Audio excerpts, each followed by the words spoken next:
Hello, my sweet little oddlings, and welcome to the next installment of Oddly Medical. I'm Sarah, I'm Chrissy. and today we are going to be, well, today we're doing a new thing. My fault. Circumstances being what they are, You're this welcome. this has become a two-parter. So over the next two episodes, we're going to be talking about doomsday cults.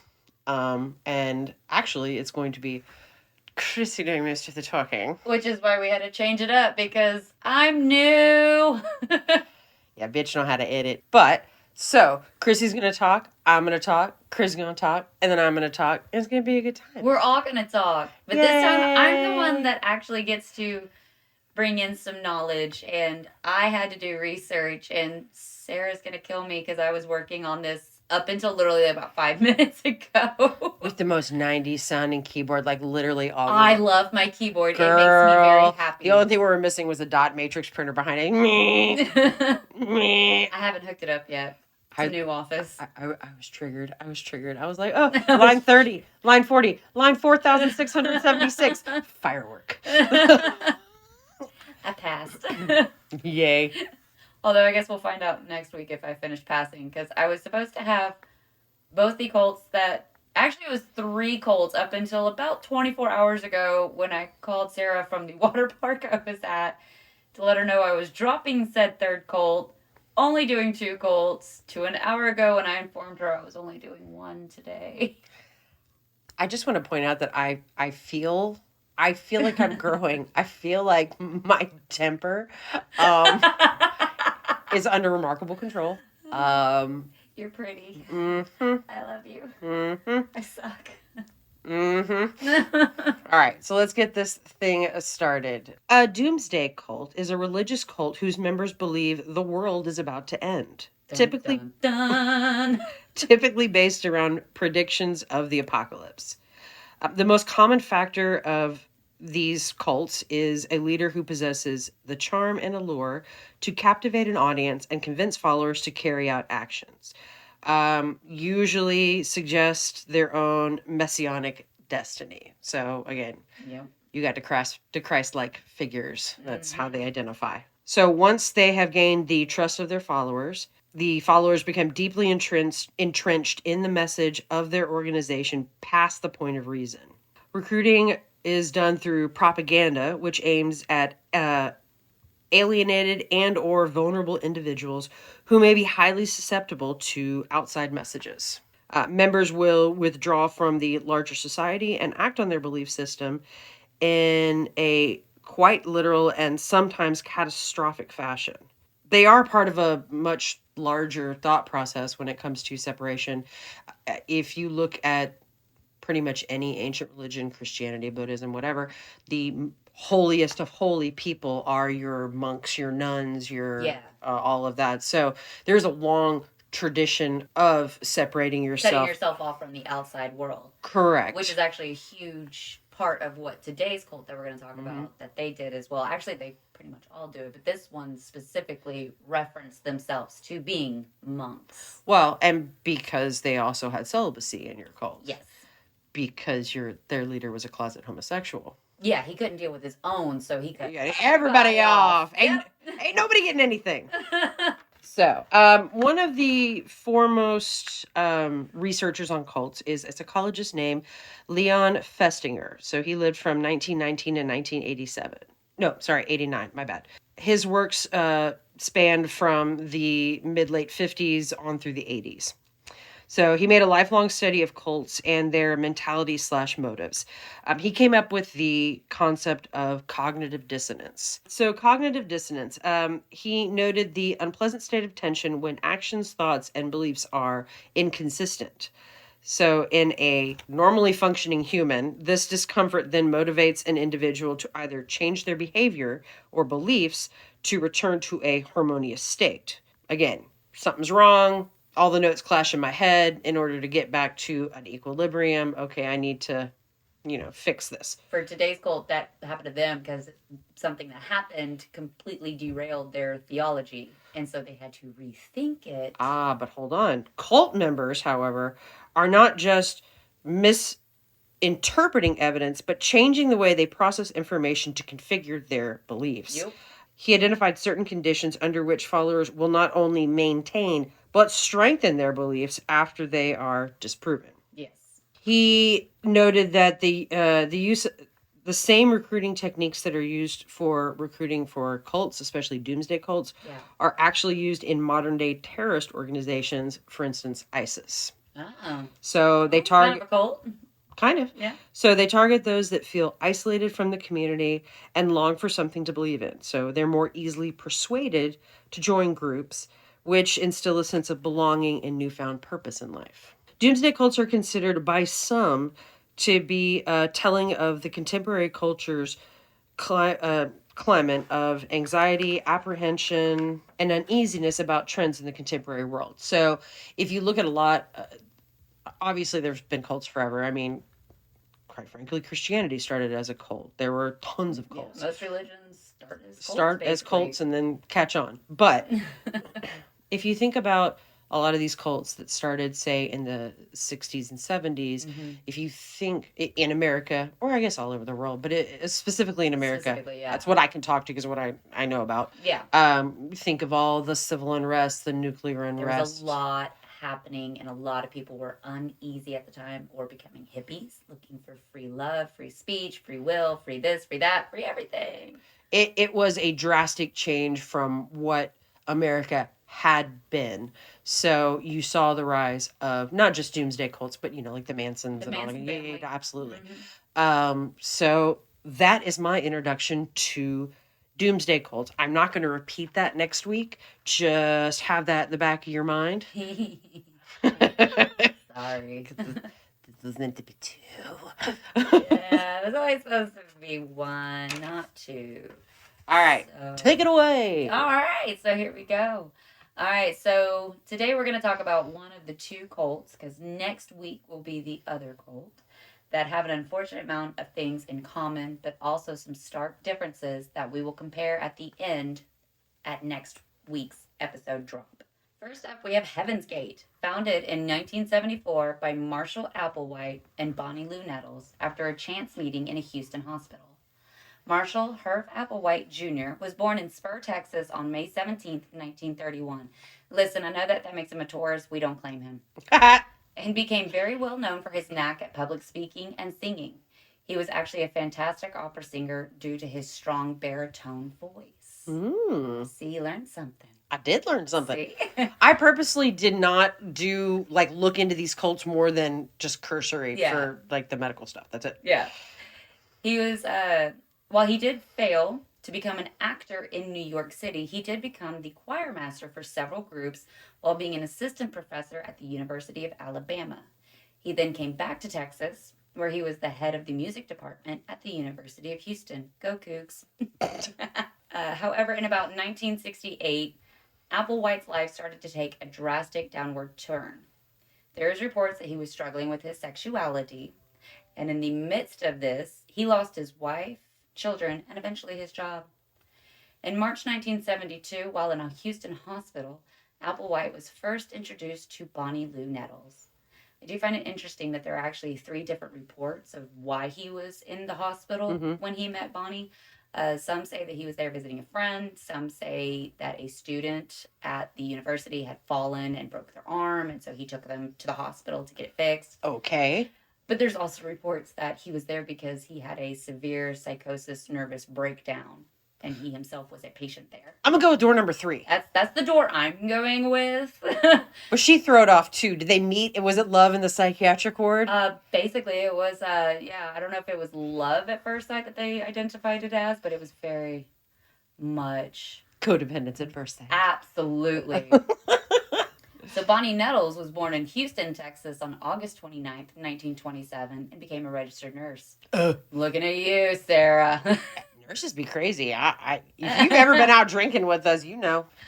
Although being raised Baptist, she turned away from it in adulthood and took on learning about astrology, theosophy, I can't say that one right, sorry, the occult. Can we edit that? The occult. But why would we? Oh, you evil. You know what? I deserve that after today. Oh, why would we? I trip over words every week. Your turn, bitch. Fair.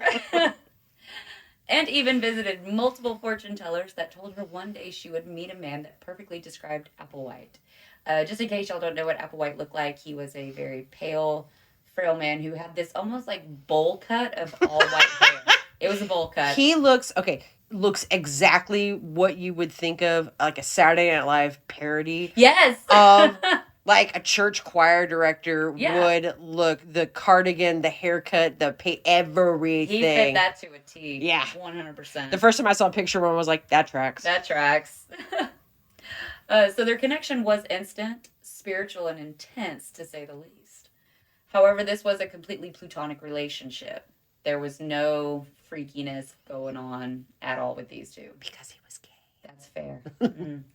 From here, they did start discussing their beliefs and together went on a journey of spiritual discovery and even identified themselves as the two, referring to the two witnesses from Revelation, which, in case you don't know, it's the part of Revelation in the Bible is where it foretells the events that will herald in the end of the world. Doomsday cults. In 1973, Applewhite and Nettles decided to open a New Age bookstore and a restaurant while finding their full religious meaning. However, both did not end up working and they failed at both of those endeavors. After that, they took their show on the road to recruit voyagers. Now, they're called voyagers because they had to voyage away. We'll get to that. They started posting and circulating flyers around towns in Oregon and California claiming that UFOs were coming to take those who were ready to a new world known as the next level. The flyer stated, and I quote, "This is not a religious or philosophical organization recruiting membership."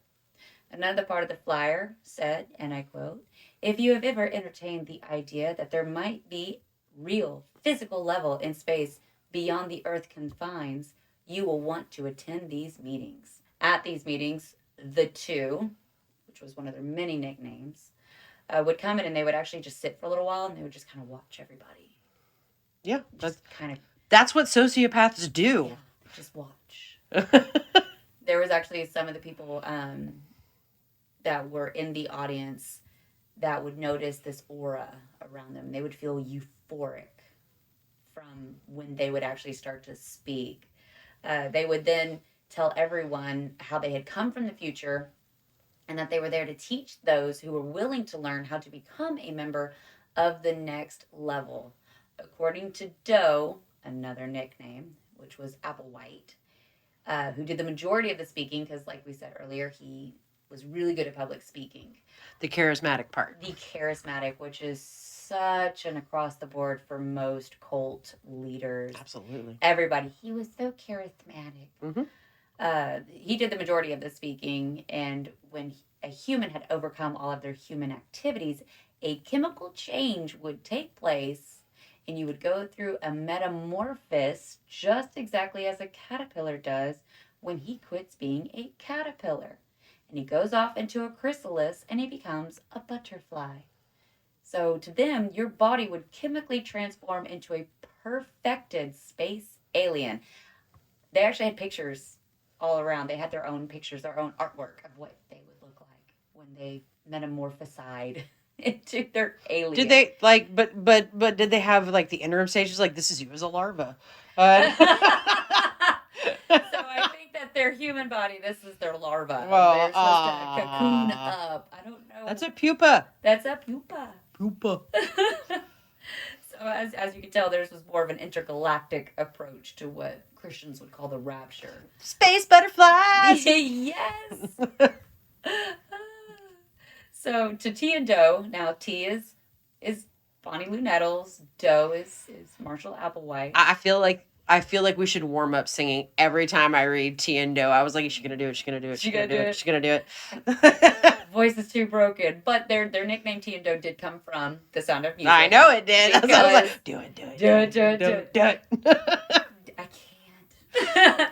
No, fine. They'll all switch to a different podcast if I did. But yeah, so she Bonnie, aka T, She loved The Sound of Music, and they watched it over and over and over. So yes, they are T and Do from that. But they believed that Jesus himself was an extraterrestrial who was a superior race that just appeared to us as gods. And when Jesus came back, he would be in a spaceship to destroy and or recycle the earth. But only those who were ready to graduate to the next level would be saved by going physically onto a UFO to depart this world.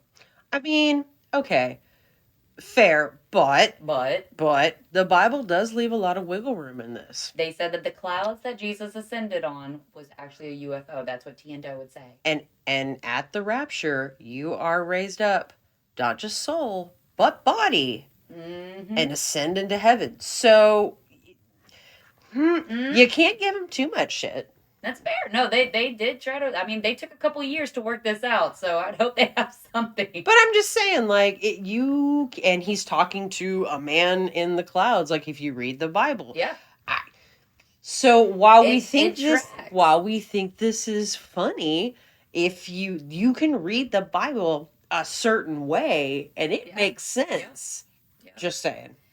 Doe actually wanted to be a preacher, so he knew, like, they both, because T was raised Baptist, so they both knew the Bible pretty fluently. So, yeah. Serial killers know forensics too. I'm just saying. That's fair. I guess I'm not a serial killer because I don't know forensics that well. But there was even one guy who would say that while Doe was speaking, because T was always pretty quiet, T kind of sat back, but she was kind of the mastermind behind everything, and Doe was like the mouthpiece. Yeah. But one member who did join and was with the cult for 18 years, he said that he even saw what he believed to be the Holy Spirit when he was recruited. When he was recruited in Oregon back in the 70s. So in 1974, T and Do finally got their first full-fledged member, Sharon Morgan. To join, Morgan had to leave her husband, children, job, and identity behind. And while she did do this, she only lasted for a month before returning back to her normal life. She was like, oh, wait, no, not fun. Deuces. I don't know, I could use a vacation. I could leave everything behind for a month. Honey, you already hang out with crazy people. Why are you going to go hang out with new crazy people? Better the devil you know. Because my family won't be able to find me or my jobs. Girl. I'm just saying. So they, like Sarah was saying, they mostly did prey on people who during this time were struggling with what they wanted to do with their lives. They were hippies or those trying to find themselves spiritually, because there was a lot of spiritually awakening. You can't see my quotes with my fingers, but they're happening. So at the beginning, the group became very nomadic and was traveling all around the country, living in campgrounds, waiting for their leaders to teach them the knowledge they were searching for. They would have 2 meetings a day where they would tune into the next level using tuning forks, to which they were to hum the note that was produced while putting it on their forehead. So they would hit it and doing, and they were supposed to while holding it to their head. So that was their way of tuning into the next level. Okay. A lot of time was also spent looking up at the sky, as there was always one person scheduled to stare at the stars looking for the UFO that was to come and get them.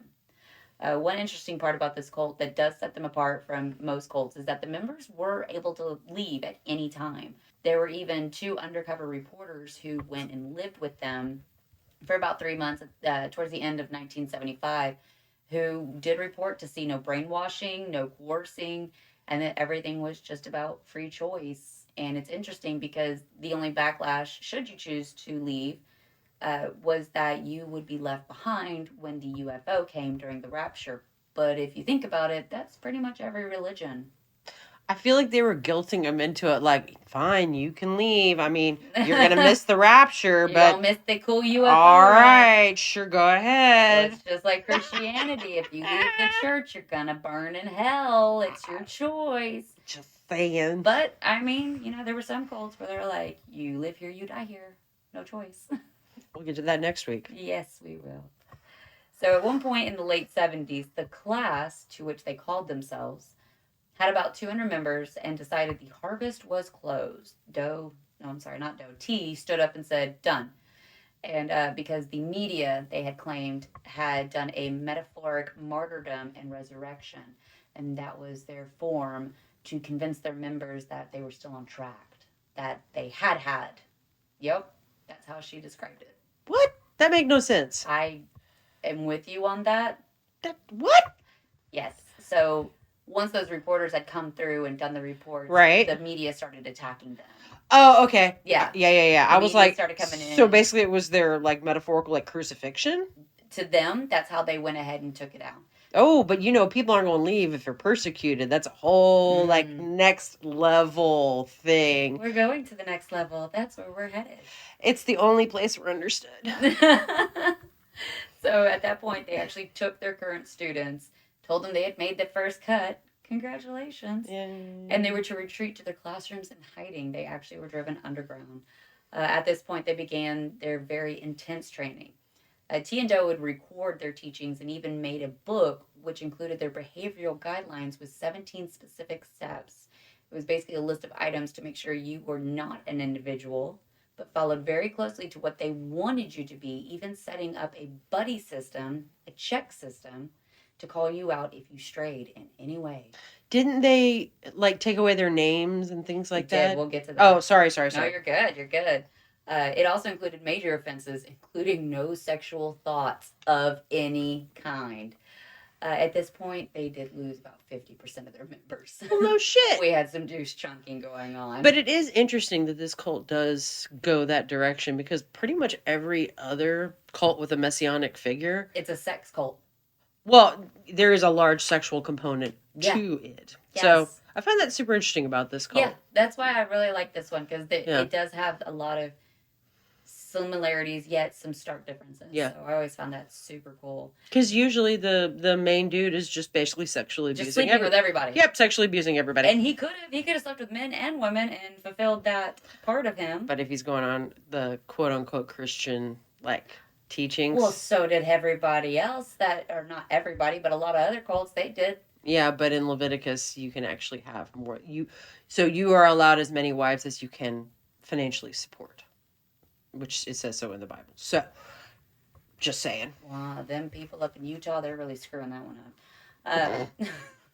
So members or classmates were being indoctrinated to believe that their bodies they were currently in were only shells or vehicles that they were wearing. Doe even compared it at one point to nuns who would take different names to keep from being reminded of their past lives before becoming these special people being saved. Around 1977, everyone became almost like nuns and monks, becoming celibate and living exclusively for trying to achieve the entrance into the next level. Their names did change, and it has to be one of the oddest things I've ever seen. So I'm going to try and explain this to y'all. I'm going to see if there's a picture I can post that maybe will help. So they would take the 3 consonants of your first name. They would capitalize them, and then they would add Odie at the end. And the Odie was their last name. It was supposed to be like their surname for the entire group. So I'd be like Sarodi? Sarodi. Yeah, something like that. Okay. I'd be like Charodi. So what's funny though is Odie. Yours is funnier than mine. I'm Charodi. It actually means little member. Aww. Eventually, after they all began Could we get it? Wow. Just. Well, they were all supposed to graduate up, and once they graduated, they would drop the Y and they would be odd. Which one of the ex-members said that it was classroom humor because they were a little odd. So I would be a Sarad. You would be Sarad. I'd be Trot. Kneel before Zod. Sorry. I love that. Had a moment. So eventually they all ended up also adopting a very androgynous? What? Androgynous. There's no T. Androgynous. Oh, there isn't. They all started to adopt a very androgynous lifestyle. They wore the same uniform, had the same haircut. Women didn't wear makeup, no beards, nothing special. I can't have a beard? That blows. I'm excited not to wear makeup. I already don't. I was like, I already don't. So one thing that I loved is that T loved the woman, Boy George, because you couldn't tell if he was a boy or a girl. She didn't encourage them to become Boy George, but she loved him. It also is notable that while they were to be one, they were not to see gender there. Hence the androgynistic background of them. You like that? I did it. So in a way they were ahead of their time. They were non-binary before. They were non-binary before it was a thing. Non-binary, but they did sleep separately. Women slept with women, men slept with men, but yeah, they did. Sorry, I had a moment. But hold on, the gay women slept with the men, and the gay men slept with the women. Interesting. Yep, they did separate them by that. So if you were a lesbian, they were more with the guys. So they were more sectioned off by orientation than by gender. Well, what if somebody was bi? Did you just have to pick? I got to sleep on the lawn. Yeah, you're sleeping in the living room on the couch. You're on your own. That's one way to get your own room. High five. Ta-da! It's a strategy all along.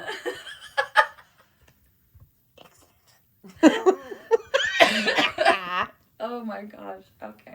By the 1980s, the member count had dwindled down to about 80. However, their biggest blow was yet to come. Bonnie Nettles, who is known as T, was diagnosed with liver cancer. As she was diagnosed, she died 3 weeks after she was diagnosed in a Dallas, Texas hospital on June 19th, 1985. All of the members were completely devastated by this, especially Doe, who basically wanted to die himself.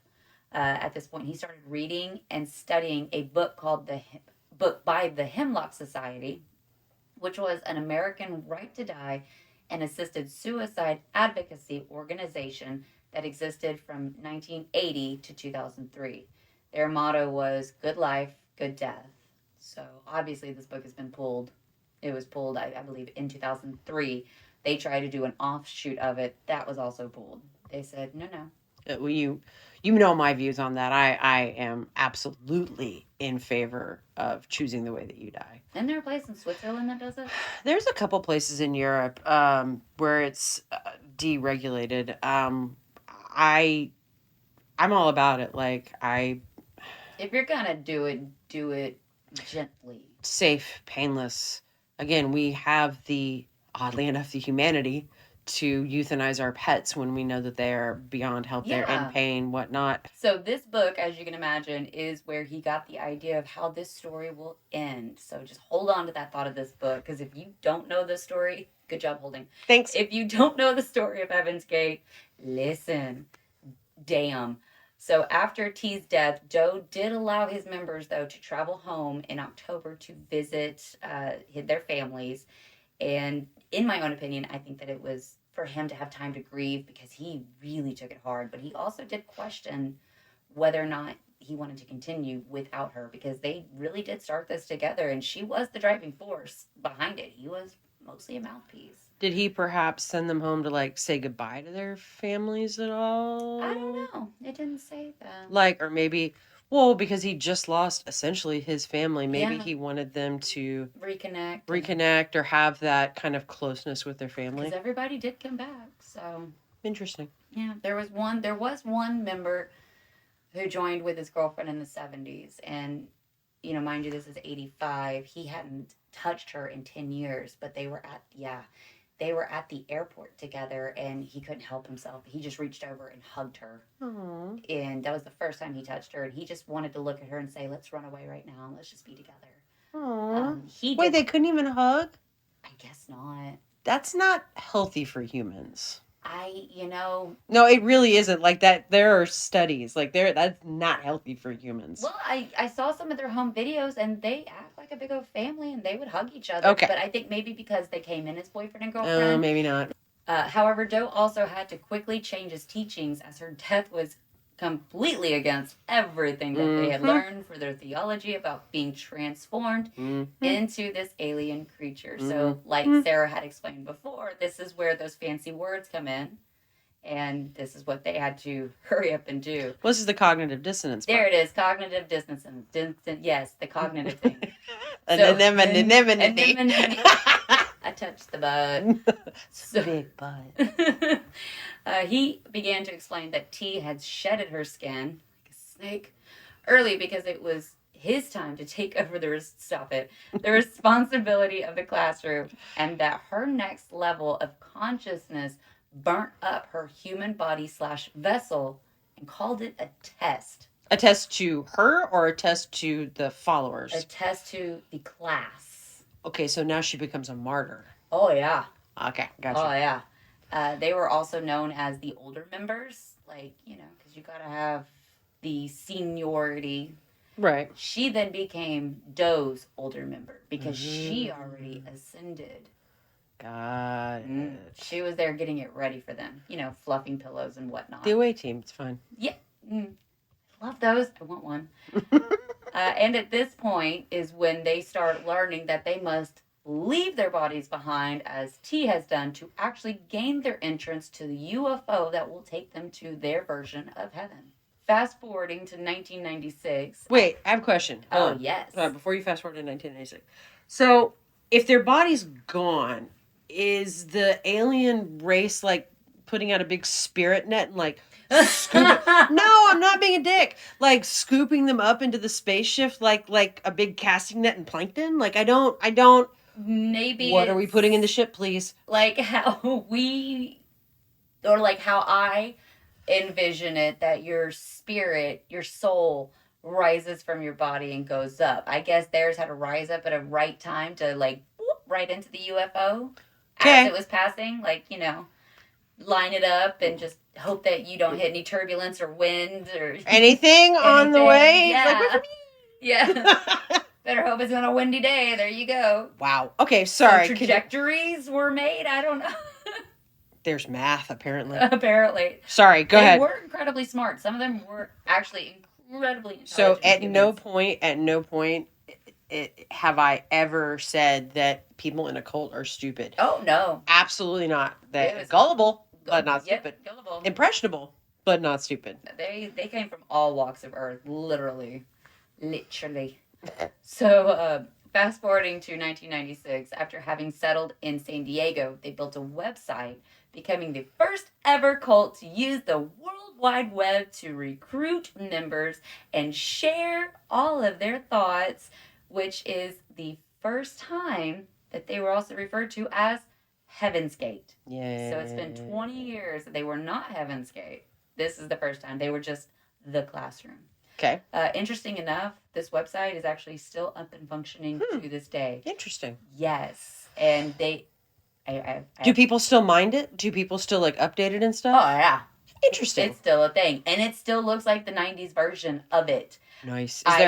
Is there a MySpace link? Please let there be some sort of MySpace link. Well, that was late 2000s, so I don't know. Or early 2000s. Oh, that's right. It wasn't 90s. They weren't there yet. No. But they do have AOL Messengers. Wonder what their name was. But they do have a section on suicide at the bottom. And so I clicked on it because I'm like, are they going to preach about being against suicide? No. It was about that they believe suicide is when you don't ready your vessel for the next coming. It is there. If you want to check it out, I'm not encouraging you to. Please don't join. Don't do that. But they were also helping support themselves by creating internet sites for other people. With this money, they were even able to rent a mansion in Rancho Santa Fe. I mean. Yeah. So there's They were actually pioneers as far as like web design and all that kind of stuff goes. It's pretty, that part's pretty interesting. Yeah. Oh yeah. It was clickable and all. So hey, that was an issue back in the day, if you remember. Like you click on something, you click on the wrong thing or the too big file and your shit crashed. Oh yeah. So one of the main teachings of Doe and T was that to reach the next level, they had to relinquish all human wants, which included sex and the idea of it. After Doe had, a wet dream one night, he convinced some of the male members to join him in castration. Cool. So the first one was actually done in the house by a registered nurse. Did they anesthetize these people at all? Local. What? They had a coin flip because a few of the members were like, I want to do it. I want to be the first. Yeah, like they were jonesing to be the first, and so they had a coin flip. The one who got out is luckily the one who did not win that coin flip, because the first person who went to go have it done was fine at first, and then like his balls started swelling up and he started screaming in agonizing pain and ended up in the hospital anyways. I'm surprised he didn't bleed out. Exactly. No, he lived. So after that one went so badly wrong, the other members ended up traveling to Mexico to have their procedures done professionally. And what's crazy is it is reported that they were smiling and giggling while getting their procedure done. I kind of wonder if it's because they were just happy somebody was touching them. Wow. I mean, you have to think that, right? I No, I'm good. No. I feel like that's religious euphoria. I honestly feel like that is your body releasing every feel good chemical it can possibly muster for what you're about to do to it. Like, yeah. Yeah. Ooh. Yeah. That's so vascular. Why would they do that in the house? Why? Local. Just a local. Just a little shot. A little shot. He was fine. Then he wasn't. Bite down on this leather strap. You'd be fine. Right? Ugh. Ugh. Sorry. At night in the mansion, members would actually enjoy listening to the radio, especially this sci-fi paranormal show that started to report on the Hale-Bopp comet that would be coming very close to Earth. According to this program, there was an unidentified object trailing behind it. That was it. That's it? What they were waiting for. Oh, I was like, they didn't know more details on the tail of this comet, and it is the tail of a comet, because... Well, to them, this was their UFO to take them home. So in March 1997, when it passed overhead, they were going to be ready. I would like my to... bags are packed. I'm ready to go. Leaving on a UFO. comet. So it did later come out that there wasn't nothing behind the comet. It was probably a rock. There was nothing back there. It was a hoax. They were saying that it was something bigger than Earth behind the comet. What? Yeah, and they thought it was their fleet of UFOs coming, but it was later proven to be a hoax. And I kind of wondered now if the guy who started that hoax went, damn, that was my fault. Okay, but to be fair... Oh, man. Like, that man probably became a priest, never played another joke in his life, dreads April 1st. But then again, like, people have telescopes. I'm sure there were other people being like, no. They went to town and bought one of the most expensive telescopes they could get their hands on. Looked for the comet, looked behind the comet, didn't see what they were looking at, and I kid you not, took it back to the store and told the guy it was broken. Yeah, because that obviously is the problem. Yep. The telescope is broken. There. Our nonsense couldn't possibly be wrong. No, the telescope is broken. Cognitive dissonance. Yep, telescope is broken. There is actually an interview I watched with the guy in the store who was like, what? No, okay. Luckily, he just didn't argue. Yeah, I wouldn't either. So the exit was finally going to take place more than 20 years after beginning this class. That's some dedication. Oh, shit. Doe was even informing his members that he was personally... That's a medical degree. I know, right? Sorry. It's their doctorate. So Doe was even informing the members that he was personally informed by his older member, referring to T, who passed away earlier, right, that the time now was very short. By this point, the class had gone down to only 39 very dedicated members. Clearly. But leading up to the departure they had been waiting on, the class decided to go out in style. They visited Vegas, Mexico, even went to SeaWorld. The dolphin show is awesome. Okay. So their website had also been updated, letting any potential new followers know that the end was near. We out, bro. I wonder who updated it afterwards. Like, you missed the flight. Sorry, since they were all gone. There was like one survivor, wasn't there, or something like that? So there were a couple of survivors. Actually, the one who found them was off on a research. Well, there was one who was like left behind to tell the story. Yeah. Well, he was sent all the documentation. Okay. They sent it all to him. Yeah. And then there's two members who are very vocal that had left right before it happened, and they're probably going, phew! Damn. Literally dodge Yeah, that. dodge that bullet big time.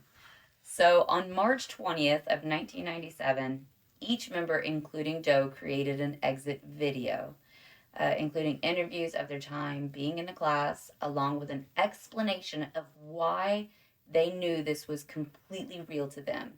They would also speak of T and begin to choke up as they believed they would soon be seeing her again on the UFO that was coming to get them. As far as they knew, she was piloting. Again, it's this people UFO. dying and believing they'll see their loved ones in heaven. I mean, Yeah. it's no different. Exactly. So everyone is very excited, honored, and relieved to finally be getting to leave as they were destined. March 22nd, 1997, began the final exit. All of the members all dressed in identical black outfits with the patch that said Heaven's Gate away team. I want one of these patches. It's a bit morbid, but I'd be all about it. I'm all about it. So everybody had this patch on their arm. But they also had on black Nikes. Now, there's a few things behind the Nikes. So a lot of people thought that it was because the Nikes, they say just do it.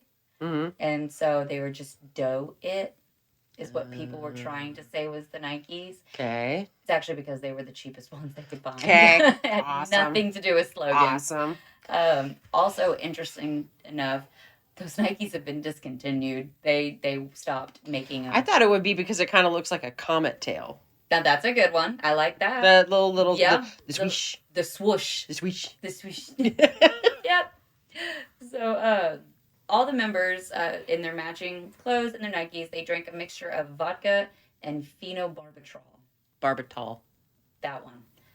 They put on painter's masks to catch the vomit, and then a plastic bag over that, with their IDs in their right pockets. You know, 'cause they want to make sure people know who they are. They're leaving their body behind. Well, you know, they're making sure. I mean, I'm sure the police were like, oh, okay, this is Bob White. Thank you. Oh, okay. It was for the cops, not for the aliens. You know, I don't know. It's but a question. in my brain, I would think it was so that they could be easily identified. They didn't want to be, you know, assholes at the end. Very, very considerate mess that they've decided. Yes. So they actually did this in 3 different waves of 15 people, and 9 people. Okay. And after passing, they were each covered with a purple shroud all the way over their head.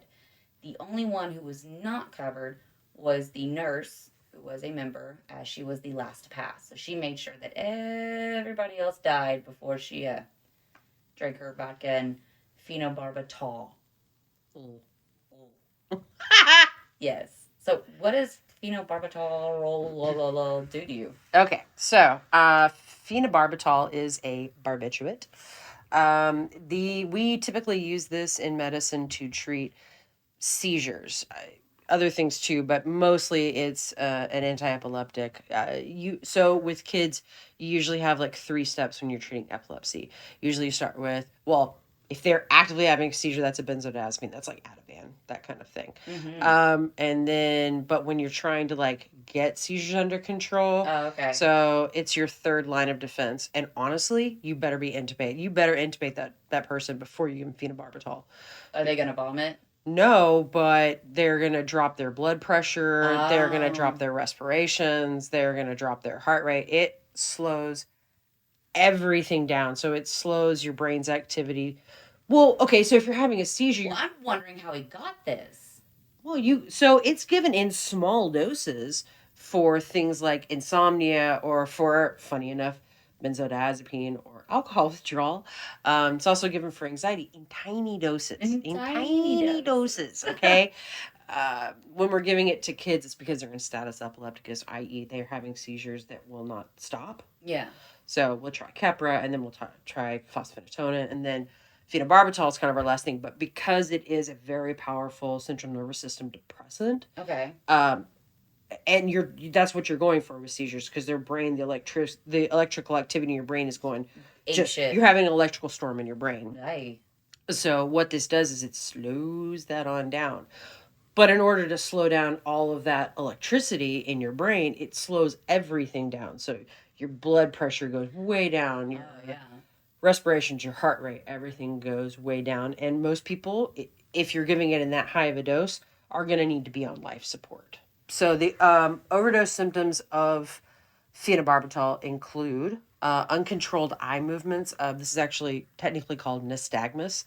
It happens with any of these kind of medications. It happens with benzodiazepines, with barbiturates, with hypnotics of any kind. Your eyes just kind of go. Blah, blah, blah. Oh, gosh. Yeah, it's how I can usually tell when I'm sedating people if the sedation is caught. Oh. It also happens while you're having a seizure too. Funny enough. But anyway, you have a loss of coordination, drowsiness, slowed breathing. Your body temp actually drops, and sometimes there are blisters. Now, if you do phenobarbital and then you drinking because it's a fruit, drinking is also alcohol is a central nervous system depressant as well. So together, it literally you're not coming out of that. Like, it will kill you. It slows everything down. Now, given the cult we're going to talk about next week, this is actually a pretty humane way to go. Oh, is it? Okay. Yeah, it actually is it's a pretty peaceful way to go. That's why, like, I don't know why, but out of all the cults that I've known about or read about, Heaven's Gate I'm going to sound very odd right now, but I guess that's why you're here. It's always been kind of my favorite because, like, it's weird, but he wasn't an asshole. And so many cults. There was actually one cult that I was trying to research for this, and I was so disgusted by it, I actually had to turn it off. I couldn't do it. And even the one that I'm going to discuss next week, like, if I could dig this person up and just punch him in the fucking face like 50 times, I would. Yeah. One of the most god-awful humans ever. And while these guys, like, yeah, there were 39 people that died, but they all died willingly. And all again, died peacefully. And it as far as suicide, please do not go out. And I am not recommending suicide. No, please, God, no. To anyone. But as far as that goes, I mean, this is a pretty peaceful way to go. We are not encouraging. Please. No, not at all. Not at all. But just from a scientific standpoint view, it's a pretty peaceful way to go. So I mean, if you're gonna if they were gonna do it, at least I feel like they did it right. They didn't make their followers suffer. No. I mean, a lot of cults do make their followers like, shit, wake up, come on now. Yeah, this is a very peaceful way to die. Yeah. You basically just go to sleep. Go to sleep. Yeah. What was with the mask though for the vomit catching and the? I don't know. Neither one of these really make you vomit. I mean, I guess barbiturates can. But not. I mean, they can be a little irritating, but for the most part, not really. And if you take enough of them and enough alcohol with them, you're not really gonna have the time to vomit. Maybe because they weren't used to drinking alcohol, they just that could be that. Figured they would throw it up anyways. Maybe they didn't have very much barba, so if they threw it up, they had to make sure it got back in. Or that they just aspirated, because that's really all that's going to do at that point. Yeah. There's also a bag involved, so basically they're going to asphyxiate if these don't work. They're just making sure. They want to make sure they catch their flight. They were thorough. Yeah. Anyway, so those are the drugs. Like I said, I don't know, because like the drugs we're going to talk about next week. Yeah, those will definitely make you vomit. But these, again, I hate to be that person, but it's actually a pretty peaceful way to go. Yeah. So Heaven's Gate, yeah, kind of jacked up, but one of the least jacked up cults that I know of that everybody died in. Yeah. So hats off to them for that. I don't know. I mean, skins off. Ultimately, was their choice. It's their lives. That's how they wanted to live it. Consenting adults. So it wasn't a rash decision. It was over 20 years. And everybody in that was an adult, knew what they were doing. There were no children involved. I mean, no children. That's why I'm okay with it. Yeah, I mean, I tend not to judge people in general. I'm like the least judgy person, but I'm judgy. I'm not. And I kind of say, you know what? You do you, bro. Yeah. I mean, it's not like a suicide bomber who they want to die and then they want to take everybody else with them. That's innocent, yeah. Right, or a lot of cults where a lot of children die every time. Like, these are 39 grown-ass people who believed in something and went that way. Yeah, kind of okay. I'm kind of okay. Like, you do you, boo. Yeah, you do you. So, but we will have some pictures posted from this one. I will definitely find the patch and some other fun stuff, and we'll get those onto our website, www.oddlymedical.com. gmail.com.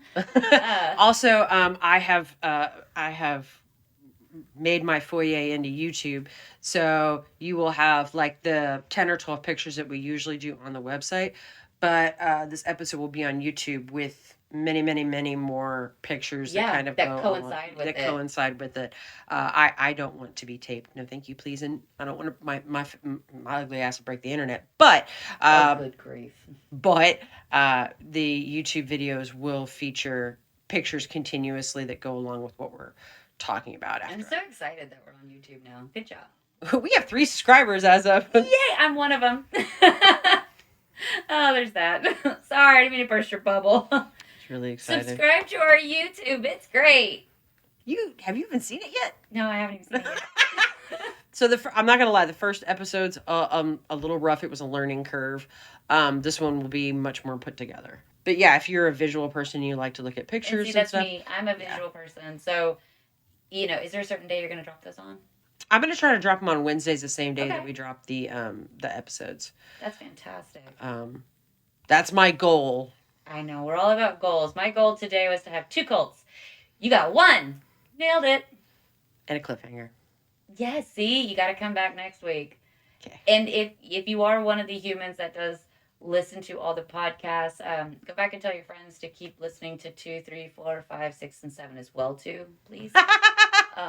1 is... We promise the sound quality gets better. It really does. Like, let your friends know. It does get better. My voice sucks, but that has nothing to do with our sound quality. That's because I've had 2 really crazy weekends back to back. Anyway, so, yes, but we are now on YouTube. We will be on TikTok starting this week for sure. Holla. Obviously, we're on Facebook. We're on Instagram. Drop us a line if you have. Please do. Even yell at us, man. We're lonely. Talk to us. Seriously, like, tell us something. If you don't like it, be like, let us know. Make us clutch our pearls. If you would like to leave a review, we would greatly appreciate it. Only if it's positive, though. 5 stars on Apple. Write a review. We will read it. We will read it on the show. Yes. We will love you forever and ever. Oh, if you want your pet featured, at the beginning of the week, I've got one more shelter pet. Oh, yeah. And then my work husband sent me his pity in a pair of headphones. Aww. So that'll be the one after that. But after that, if you want your baby featured, put them in if you can get headphones on them, that's awesome. But, whatever. If you want your baby featured, please don't hesitate to. Yeah, send it to us on Facebook. Or email. Or email it at oddlymedical@gmail.com. We would love to post your babies up there. So yeah, that is that's today. Yeah. Stay tuned next week for a horrible, awful cult that we will discuss. Yes. That I will have done before the day of recording. Dear God. I love you. You're pretty. Yes, breathing. Good job. All right, everybody. We will see you next week for the part 2 of Doomsday Cults. Again, I'm Sarah. I'm Chrissy and in trouble. Yes, and have a great week, our little oddlings. Bye.